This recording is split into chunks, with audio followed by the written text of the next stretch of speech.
பொட் ட்ரேடிங்கில் sometimes loss ஆகுமா? Profit and லாஸ்ட்டை நம்ம கதைக்கிறதுக்கு முதல் ஃப்ளோட்டிங் ப்ராஃபிட் அண்ட் ஃப்ளோட்டிங் லாஸ்ட்டை பற்றி நம்ம பேசணும்.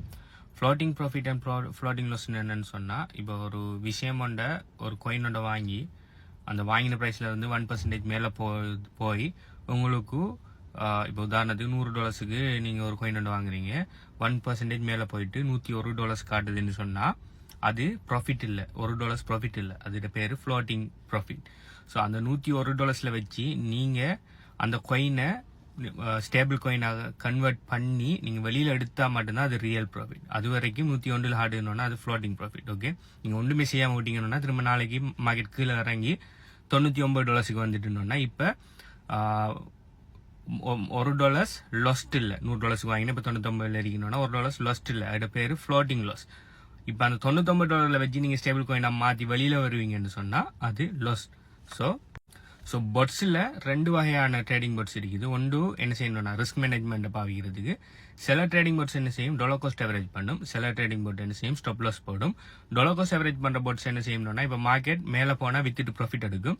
மார்க்கெட் கீழே வந்துட்டுன்னு சொன்னால் என்ன செய்யும், இன்னும் கொஞ்சம் அந்த கோயினை வாங்கி என்ட்ரி பாயிண்ட்டை குறைக்கும். இப்போ உதாரணத்துக்கு ஒரு $10 வாங்குது, மார்க்கெட் கீழே வந்து இப்போ மார்க்கெட் இது $9 பெறுமதிக்கு வந்துட்டு அந்த கோயிங்குள்ள இன்னொரு $10 வாங்கி இப்போ டோட்டல் அது வாங்கிட்டு $20.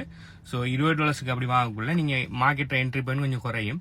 திரும்ப இன்னும் மார்க்கெட் கீழே வருதுன்னா இன்னொரு $10 வாங்கி திரும்ப எவரேஜ் பண்ணி இப்படி என்ட்ரி பாயிண்ட்டை கீழே குறைச்சிட்டே வந்து நாளைக்கு எல்லாம் சேர்ந்து மேலே போகக்குள்ள அப்படி தனித்தனி மேலே போகக்குள்ள ஒன்றொண்டா வித் ப்ராஃபிட் எடுக்கும். இது ஒரு ஸ்ட்ராட்டஜி, அது DCA. இது அநேகமாக காமனாக நிறைய போட்ஸில் இருக்கும்.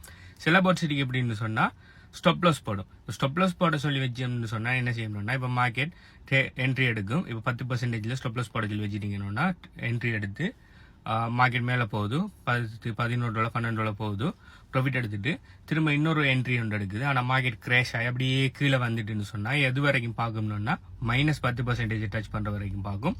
-10% தாண்டி கீழே வந்தீங்கன்னு சொன்னால் இன்னும் லொஸ்ல போகாம என்ன செய்யும், அப்படியே வித்துட்டு அந்த 10% நட்டத்தோட 90% கேபிட்டலை காப்பாற்றி வெளியில வரும். இது ஸ்டாப் லாஸ் போடுற போர்ட்.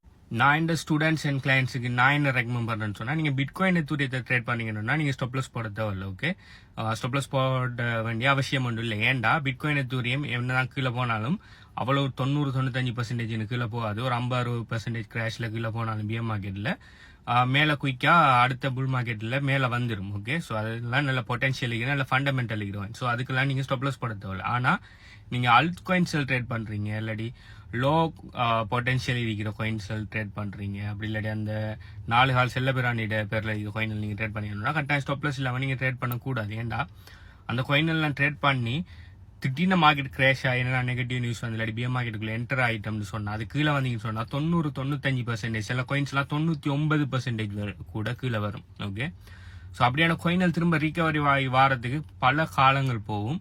அப்படி இல்லைன்னு சொன்னா ரீகவர் அந்த பழைய இடத்துக்கு வராம கூட போகலாம், அந்த காயின் பொட்டன்ஷியல் இல்லாத காயினா இருந்தா. ஸோ அப்படியான காயினல் நீங்க ட்ரேட் பண்ணீங்கன்னா அது மெனுவலா ட்ரேட் பண்ணாலும் சரி, பொட் வச்சு ட்ரேட் பண்ணாலும் சொல்லி கட்டாயம் நீங்க ஸ்டாப் லாஸ் வச்சு தான் நீங்க ட்ரேட் பண்ணணும். ஓகே, ஸோ ரிஸ்க் மேனேஜ்மெண்ட் பொட்ல லாஸ்ட் வருமா இல்லையான்னு இருக்கிறது மாதிரி பொட்ல என்ன ரிஸ்க் மேனேஜ்மெண்ட் இருக்குங்கிறத பார்த்து நீங்க பொட் செலக்ட் பண்ணணும். நீங்க DCA பண்ற ஒரு பொட்டு கிட்ட கொண்டு போய் அல்காயின்ஸ் இப்படியான 4 கால் செல்ல பிராணியோட காயின்லாம் ட்ரேட் பண்ண கொடுப்பீங்கன்னா அது உங்களுக்கு முட்டாள்தனம். சரி, ஸ்டாப் லாஸ் இருக்கிற ஒரு ட்ரேடிங் போர்ட்ல போய் அது கூட விருப்பம். ஆனால் எனக்கு பர்சனலா ஸ்டாப் லாஸ் இருக்கிற ட்ரேடிங் போர்ட்ல பிட்காயினை தூரத்தை ட்ரேட் பண்ண எனக்கு விருப்பம் இல்லை. ஓகே, சில நேரம் 2 ஸ்ட்ராட்டஜியுமே ஒரே போர்ட்ல இருக்கும், சில நேரம் ஒரு ஸ்ட்ராட்டஜி ஒரு போர்ட்ல இருக்கும். அப்படின்னு சொல்லி வேற போட்ஸுக்கு வேற ஸ்ட்ராட்டஜி வேற மாதிரி ரிஸ்க் மேனேஜ்மெண்ட் வச்சிருப்பாங்க. ஸோ இதுல உங்களோட திறமை என்ன இருக்கணும்னு சொன்னா பெஸ்டான பொட்டை தேர்ந்தெடுக்கிறதும் பெஸ்டா என்ன காயின் அந்த பொட்டுக்கு கொடுக்கணுங்கிறது தேர்ந்தெடுக்கிறது இல்லைன்னா இருக்குது.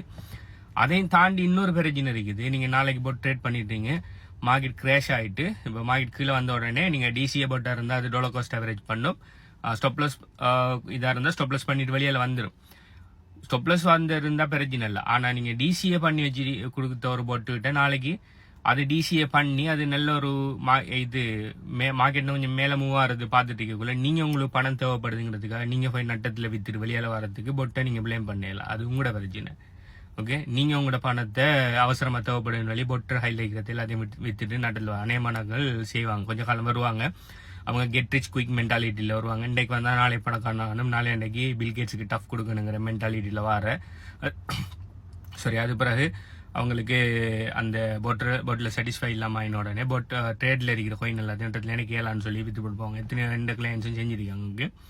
ஸோ பிஎம் மார்க்கெட்டில் இருக்கக்குள்ளே நான் என்ன செஞ்சேன்னா ஒரு கோயினுக்கு $500 தான் அலோகேட் பண்ணணும் ஒரு பர்டிகுலர் பொட்டுக்கு. ஸோ அது என்னன்னு சொன்னால் அது புல் மார்க்கெட்டில் இருக்கக்குள்ள சடன் பிஎம் மார்க்கெட் வரக்குள்ள அந்த $500 கட்டாயம் தேவை.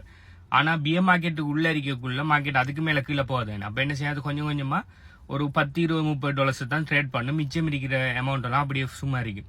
அதை பார்த்துட்டு ஒரு விருப்பம் இல்லை, என்ன இவ்வளோ பண்ண சும்மா இருக்கு, இது எனக்கு விருப்பம் இல்லை இந்த பொட்டுன்னு சொல்லிட்டு எல்லாத்தையும் வித்துட்டு வெளியால போனார். ஓகே, இது ஒன் ஸ்டோரி. ஸோ அப்படிதான் நீங்கள் ரிஸ்க் மேனேஜ்மெண்ட் எப்பயுமே உங்க மைண்ட் செட் இருக்கணும். மார்க்கெட் டொப்ல இருக்கக்குள்ள கொஞ்சம் கொஞ்சம் தான் வாங்கி கொஞ்சம் கொஞ்சம் தான் விற்கணும். மார்க்கெட் கீழே வரக்குள்ள பொட் வாங்குறதுக்குரிய ஃபியோல், அதாவது அந்த இது பொட்டுக்குரிய எமோ உள்ளுக்கு இருக்கணும். அதாவது பொட் வாங்குறதுக்குரிய யூஎஸ்டிடி உள்ளுக்கு இருக்கணும். யூஎஸ்டிடி உள்ளுக்கு இருந்தால் தான் பொட் கீழே இறங்க வாங்கும். அப்போ தான் உங்களுக்கு கண்டினியூஸாக ப்ராஃபிட் கிடைக்கும். இல்லாட்டி புல் மார்க்கெட்டில் மட்டும் கொஞ்சம் நாளைக்கு ப்ராஃபிட் எடுத்து போட்டு அப்புறம் பிஎம் மார்க்கெட்டில் சும்மா பார்த்துட்டு இருக்கிற வேலை இல்லை, ரைட்? ஸோ அதனால எல்லாமே வித்தியாசமான ஸ்ட்ராட்டஜி. நான் டாபிக் அவுட் வழியாக எல்லாம் போய் நிறைய காய்ச்சிட்டேன். ஸோ பொட்டில் லொஸ் ஆகுமான்டா அது நீங்கள் லொஸ்ஸை என்ன மாதிரி பாருங்க, ஃப்ளோட்டிங் லொஸ்ஸை பார்க்கிங்களா இல்லாட்டி ரியல் லொஸ்ஸை பார்க்கிங்களா இல்லை நீங்கள் மெனிப்புலேட் பண்ணுற பார்க்கிங்களா, பொட்டுற ரிஸ்க் மேனேஜ்மெண்ட் என்ன மாதிரிங்கிறதுலேருந்து நிறைய விஷயத்தில் தான் இருக்கு. ஓகே, ஸோ இதை பற்றி நீங்கள் என்ன நினைக்கிறத கீழே கமெண்ட் பண்ணுங்கள். HBU கன்சல்டன்சியால் ஃப்ரீ AI ட்ரேடிங் போட் ஒன்று நாங்கள் கொடுத்துட்டீங்க. இது சம்மந்தமாக டீட்டெயில்ஸ் வேணும்னு சொன்னால் கீழே ஃப்ரீ AI ட்ரேடிங் போட்டுன்னு சொல்லி கமெண்ட் பண்ணிவிட்டு பயோல டிஸ்கிரிப்ஷனில் எங்கள் வெப்சைட் அட்ரஸ் போட்டுருக்கிறோம் HBUconsultancy.com, அதை செக் பண்ணுங்கள். Okay, by.